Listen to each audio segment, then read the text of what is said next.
प्रकाशनि accident जानाय भिडिअखौल'सो नोंथांमोना नुदों नाथाय मानसिया मा कन्डिशनाव ओरैबायदि बुस्थुफ्रानो जे गुलांजोबदों सेसाजों बेखौथ' नुवाखै फुल भिडिअ फैगासिनो दङ बिनिनो मोनसे आपडेट बाव जोंहा बयनिफ्रायबो डेन्जारसिन लिडार दायो बिटिआरआव डायनामिक लिडार पावारफुल बिथां प्रमद बर'आ ओरैबायदि बुंदों नैबेखौबो बर' रायजो राजाफ्रा मिथिनानै लानाया मोजांबासो मोजां मिथिनानै लाखा नायग्रोदो निफ्राय बोसोरबा लायोबा 2008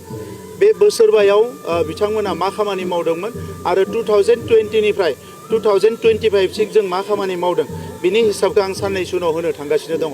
अब्लानियानो स्पष्ट जागोन जे बिथांमोननि इमप्लिमेन्टेशना बेसे जादोंमोन जोंनिया बेसे जाखो माब्लासिम जाफुंनायनि लामायाव दं बे कुनु टाइमनि बाथ्रा थाया बेयो मावफुंजागोन किन्तु किसुमान जिनिसा टाइम टेकिं आरो टाइम टेकिंआ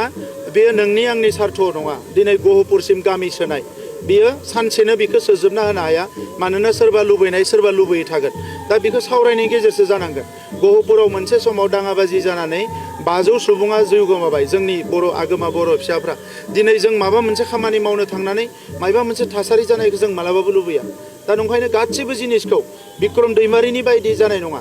हारिनि मानसिफोरा माबायदिबा लाब जागोन बर' फरायसा आफाद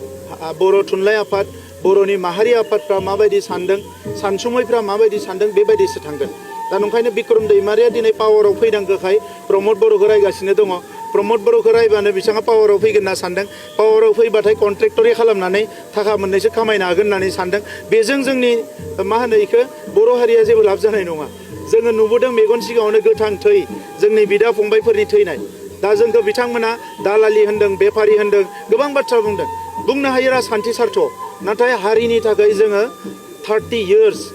मोनफ्रोमबो समाव मोनफ्रोम मुहूर्त मोनसे बिन्दो मोनसे खोथाखौ जोङो सिरियासलि नायबोदों आरो बिनि थाखायनो दिनै जों हमथाबनानै दङ जों बिथांमोननि बायदि हावायाव बिरग्रा मानसि नङा दिनै बेवहाय नुगोन गाबोन बेवहाय नुगोन बिथांमोननि बायदि जों हावायाव बिरग्रा मानसि नङा थ' नोंथांमोना भिडिअखौ नुबाय दानिया फैदो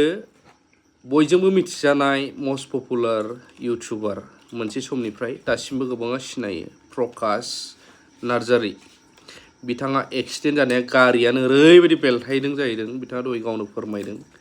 दंफां संफां गुलांजोबदों नैबेखौ नायबानो जाबाय दा मानसिया एसे मोजां कन्डिशनावनो दङ थेंक गड रायजोफोर नोंथांमोननि मोजां बिनायनि थाखाय मोजां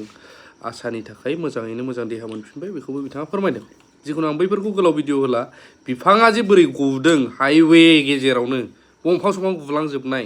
अब्लाबो बिथाङा बासायबाय नायनानै लादो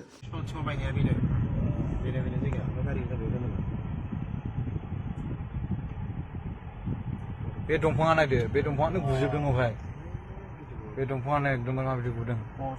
बेफोरखौ नुखाय माबायदि जारले